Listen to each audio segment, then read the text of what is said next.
Hello everyone. So I know everybody absolutely loves the Gruffalo. So today I thought I would read The Gruffalo's Child. And I know it's a book that everybody has probably already read, but I know it's like everybody's favourite book. So that's the one I'm going to read today. The Gruffalo said that no Gruffalo should ever set foot in the deep, dark wood. Why not? Why not? Because if you do, the big bad mouse will be after you.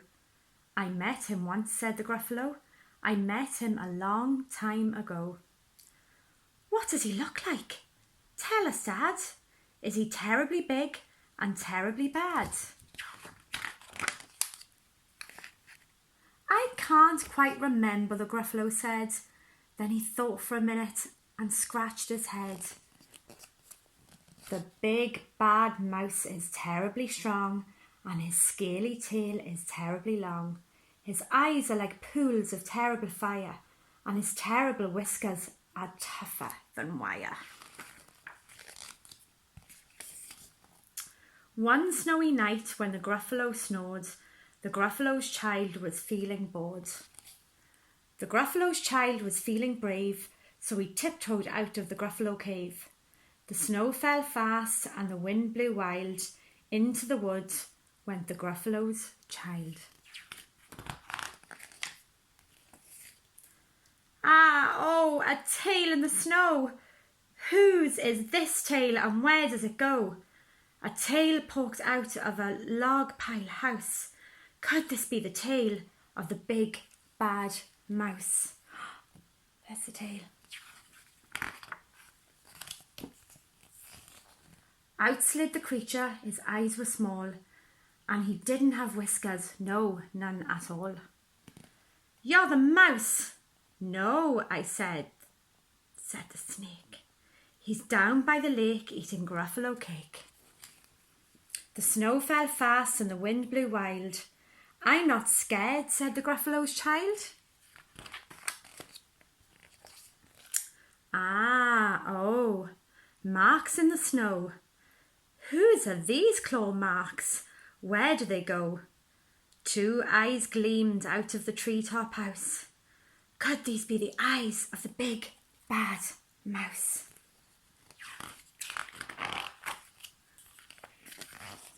Down flew the creature, his tail was short, and he didn't have whiskers of any sort. You're not the mouse. Toot-toot. Not I. But he's somewhere nearby eating Gruffalo pie. The snow fell fast and the wind blew wild. I'm not scared, said the Gruffalo's child. Ah, oh, a track in the snow. Whose is this track and where does it go? Whiskers at last and an underground house. Could this be the home of the big bad mouse? Out slunk the creature, his eyes weren't fiery, his tail was scaly, his whiskers weren't wiry. You're not the mouse. Oh no, not me. He's under a tree, drinking Gruffalo tea. It's all a trick, said the Gruffalo's child, as she sat on the stump where the snow lay piled. I don't believe in the big bad mouse. But here comes a little one out of his house. Not big, not bad, but a mouse at least.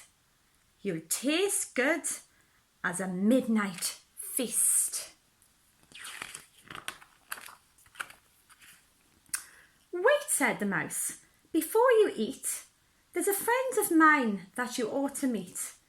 If you let me hop onto a hazel twig, I'll beckon my friend so bad and big. The Gruffalo's child unclenched her fist. The big bad mouse, so he does exist.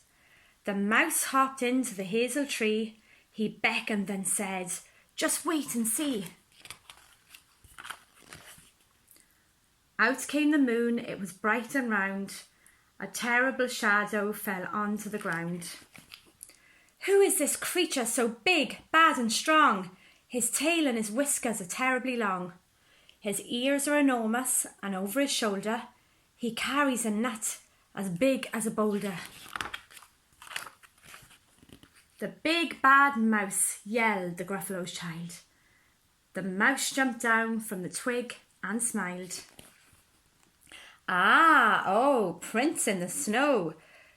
Whose are these footprints and where do they go?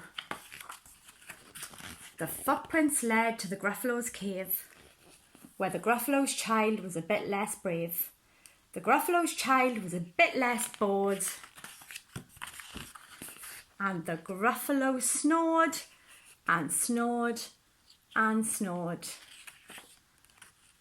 So I'm going to be really, really silly now and do a little song that we do in school and make a little fool of myself.